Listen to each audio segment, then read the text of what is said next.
আজকে প্রথমেই একটা গান শোনাবো, তারপর শুরু করব ভিডিও।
केसरिया तेरा इश्क है पिया रंग जाऊं जो मैं हाथ लगाऊं दिन बीते सारा तेरे फिक्र में दिन सारी तेरी फेर मनाऊं।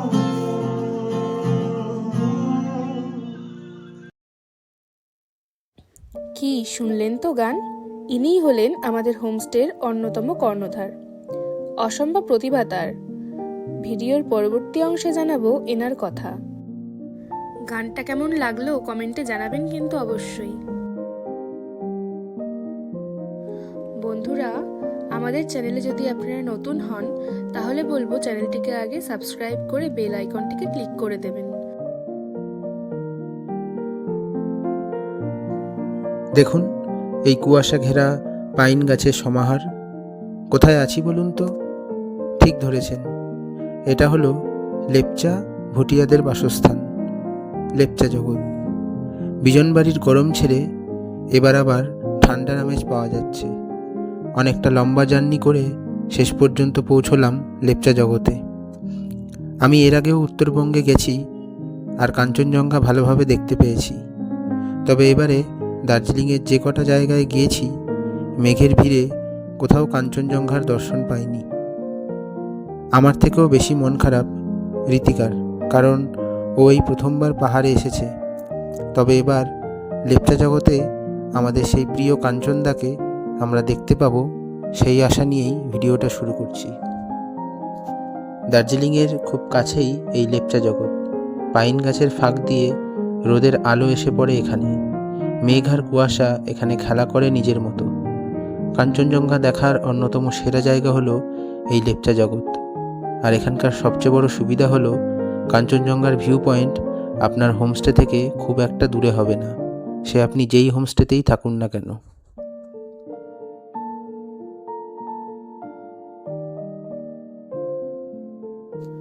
আমরা ছিলাম ভুটিয়া হোমস্টেতে। ছোটোখাটো পরিপাটি ঘর।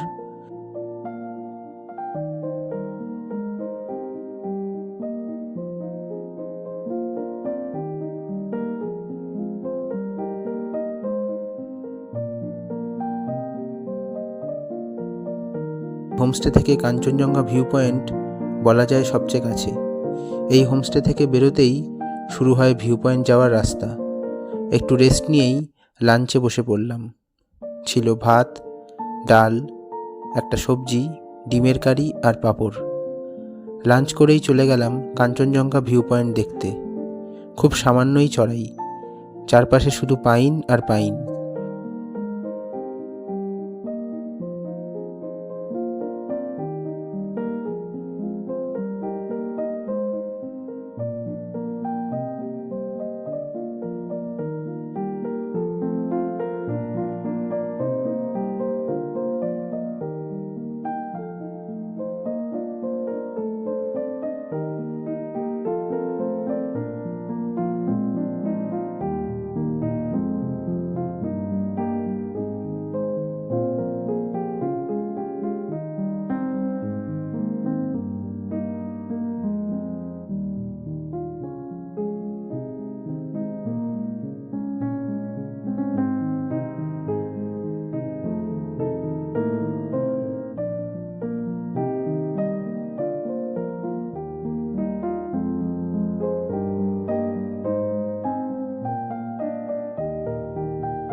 ওপরে উঠে দেখি রয়েছে বেশ কিছু বসার জায়গা আর দোলনাও।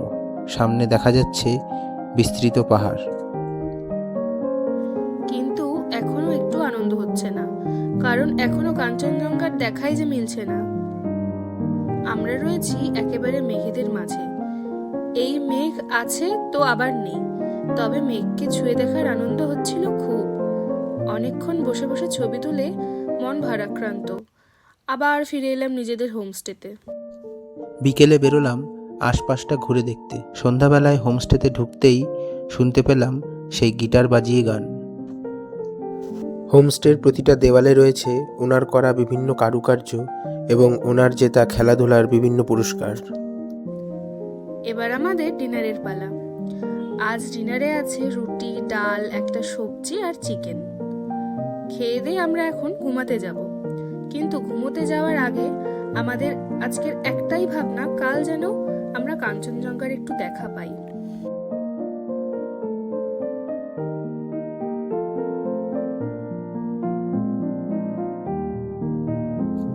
ভোরবেলায় উঠে দেখি আমাদের জানালার মধ্যে কুয়াশার জল জমে আছে। যে কটা জায়গা আমরা আমাদের এই দার্জিলিং ভ্রমণে ঘুরেছি তার মধ্যে এখানেই সবচেয়ে বেশি ঠান্ডা।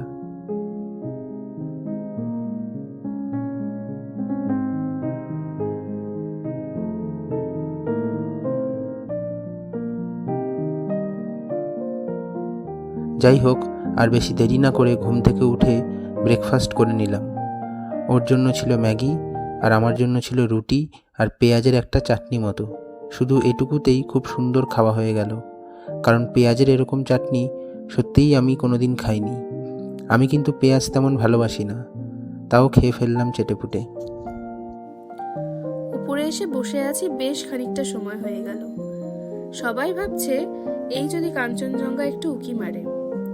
আজকে আকাশটা কালকের থেকে অনেকটাই পরিষ্কার, কিন্তু তবুও আমরা সবাই হতাশ, কারণ কাঞ্চনজঙ্ঘার দেখা পাওয়াই যাচ্ছে না।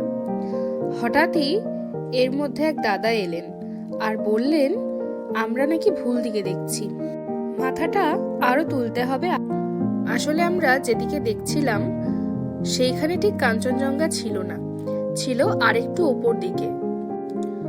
সত্যি মাথাটা একটু উপরে তুলতেই নজরে পড়লো কাঞ্চনজঙ্ঘার উপরের দিকের কিছুটা অংশ। কেউ ডিএসএলআর, কেউ বা বাইনোকুলার চোখে নিয়ে দেখতে লাগলো কোথায় রয়েছে কাঞ্চনজঙ্ঘা। আমরাও আমাদের মোবাইলের ক্যামেরাটাতে যতটা পেরেছি আপনাদেরকে দেখানোর চেষ্টা করেছি। শেষ পর্যন্ত এই কাঞ্চনজঙ্ঘা দেখে ঘুরতে আসাটা আমাদের সার্থক হলো। তবে লেপচা জগতের আরো একটা আকর্ষণ বাকি রয়েছে দেখার জন্য। এখন এটা আমরা দেখব ফেরার পথে। আমরা দার্জিলিং পর্যন্ত শেয়ার গাড়িতে, ওখান থেকে আবার এনজিপি যাওয়ার শেয়ার গাড়ি নেব ভেবেছিলাম, কিন্তু দার্জিলিংয়ের গাড়ি না পেয়ে আমরা পেলাম সুখিয়া যাওয়ার গাড়ি। জনপ্রতি 50 টাকা ভাড়া। এই গাড়িকেই একটু বলে চলে এলাম পাইন ভিউ পয়েন্টে। এখানে পুরোটাই পাইনের জঙ্গল। ঢুকতে আবার টিকিট লাগে জনপ্রতি 20 টাকা। এখানে আপনি দেখতে পাবেন পাইন গাছের ঘন জঙ্গল, আর প্রচুর মানুষের ভিড় থাকে এখানে। দার্জিলিং ফেরার পথে বা দার্জিলিং আসার পথে টুরিস্টরা এখানে গাড়ি দাঁড় করিয়ে ঘুরে নেন, আর ছবি তোলার এটা একটি আদর্শ জায়গা।